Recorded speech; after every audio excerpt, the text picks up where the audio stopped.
How can I step out of fear? So I like this story about this teacher that gets that question, and he tells the student that you are the universe, that the whole universe is within you. So how could you be in fear when everything that you could be fearful of is within your body? And I know you hear that and you go, yeah, that's a really cool story, but I need something more practical. How can I step out of fear? What I like doing is embracing the fear and not pushing it away. I like what Anelia Ben says. She has a process that allows you to, examine the fear and have yourself go into the fear, embrace it, and see where it comes from, and just allow it to be big inside of you and say, okay, in fear, I embrace you, and what's the worst thing that can happen? So instead of trying to push away what's the worst thing can happen, just allow it to come in. The other thing that I like to do is to understand it.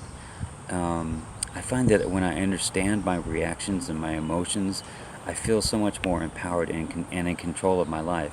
When I'm in fear and I can't understand it, I am totally lost. But if I can understand where it's coming from, that really helps me. So if fear comes up, I say to myself, just have a little conversation with myself. Where is this coming from? Why am I going into fear? Is it because I'm experiencing loss of control, or am I afraid of something that's coming up? Is that where the fear is coming up? And the other thing is I realize what part of me is feeling fear.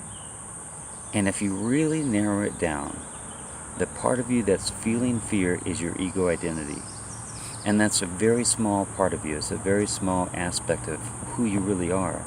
And it's this part of you that wants to stay safe, wants to keep you safe, and wants to keep its identity intact. So it's always in fear of losing this identity through death process or through some kind of other thing that might harm it. So that's why it gets so strong. It wants to protect itself. So the fear is coming from that.